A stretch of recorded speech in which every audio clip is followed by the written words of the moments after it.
Hello student, welcome to Ujjwal law classes. आज मैं आपको प्रतिफल के बारे में तो पहले बता चुका हूं आपसे।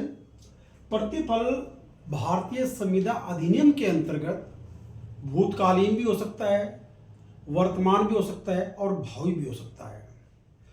भूतकालीन प्रतिफल ऐसे प्रतिफल कहते हैं जहां की वचन ग्रहीता वचनदाता के लिए कार्य पहले ही कर चुका है और वचन बाद में दिया गया। जैसे कि कै का पुत्र खय खो गया था।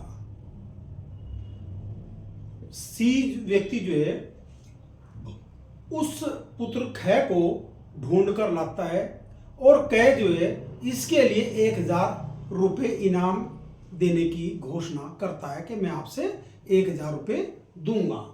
तो ये भूतकालीन प्रतिफल है, यानी कि जब कार्य किया गया था उस समय प्रस्ताव और स्वीकृति किसी प्रकार की थी। उसका पुत्र खो गया था और वहां पर सी व्यक्ति जो है उस बी पुत्र को ढूंढकर ले आया और ए ने जो है 1000 रुपये इनाम देने की घोषणा की। तो ये जो है भूतकालीन प्रतिफल के अंतर्गत है।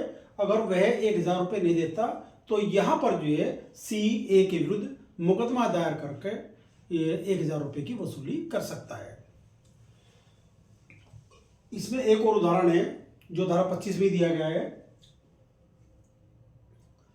कि ए का पर्स जो है कहीं खो गया, बी ने वह पर्स मिला और बी जो है ए के पास उस पर्स को ले गया, भैया आपका ये पर्स खो गया था, आप ये पर्स ले लो।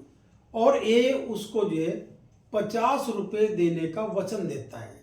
तो ये भूतकालीन प्रतिफल है। भूतकालीन प्रतिफल की बात ये सेक्शन 25(2) में की गई है।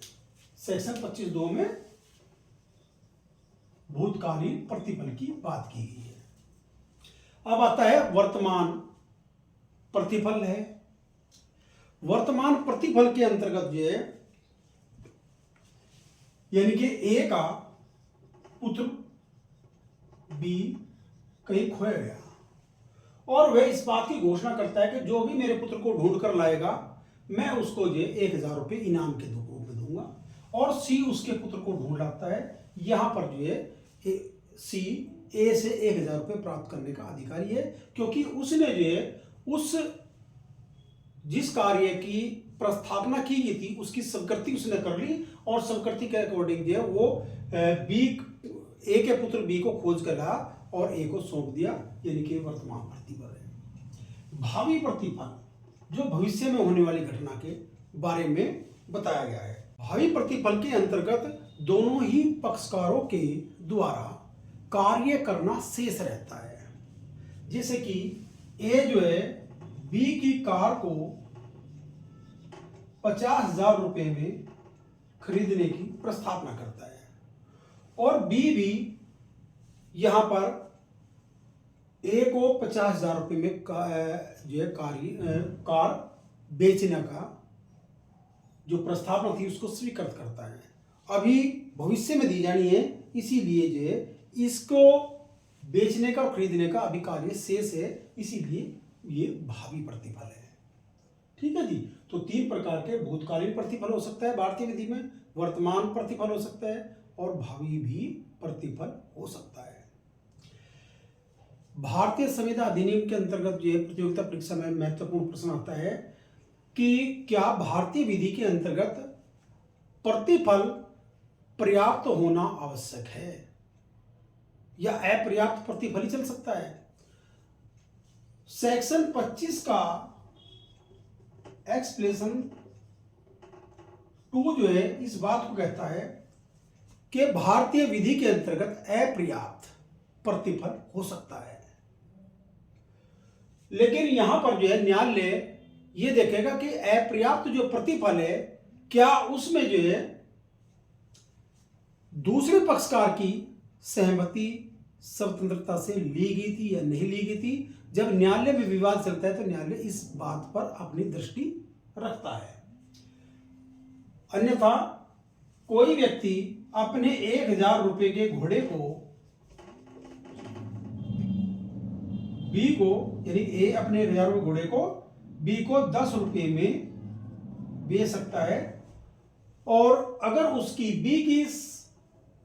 ए की सम्मति बी के प्रति स्वतंत्रता पूर्वक थी तो वहां पर अपर्याप्त प्रतिफल होते भी संविदा विधिपूर्ण मानी जाएगी।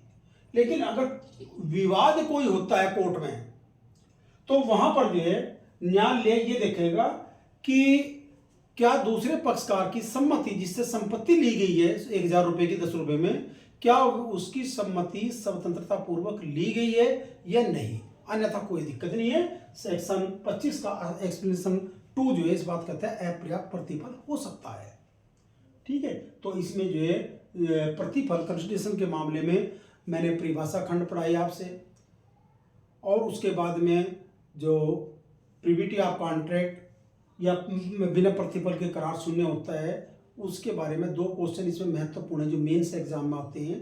प्रीविटी ऑफ कॉन्ट्रैक्ट और बिना प्रतिफल के करार शून्य होते हैं, इनके अपवाद से उत्तर दीजिए, और प्री एग्जाम के मतलब से ये भी है, और ये टिप्पणी में भी इस प्रकार से आ सकते हैं।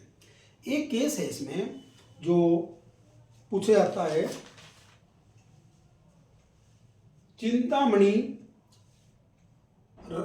रामचंद्र चिंतामणि वर्सेस कालूराज का केस है, और ये जो है 1877 में बॉम्बे हाई कोर्ट ने डिसाइड किया था। इसके फैक्ट बता दूं, फिर आपसे बताऊंगा इसके बारे में।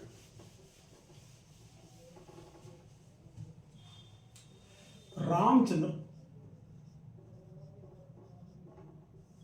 चिंतामणि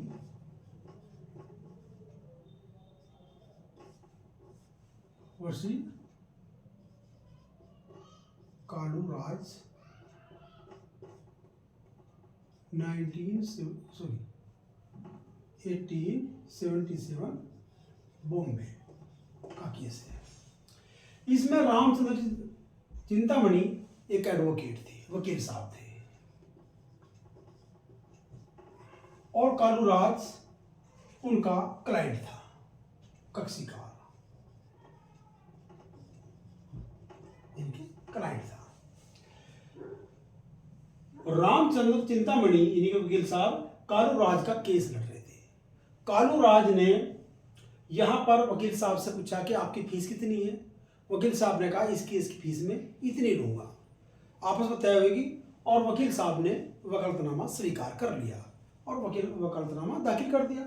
उसके बाद कालूराज ने कहा कि आपसे फीस तो मैंने दे दी, ये तो कोई दिक्कत नहीं है, आप जो है इस केस को जितवा दो और आपको खुश कर दूंगा, मैं और भी नाम दूंगा।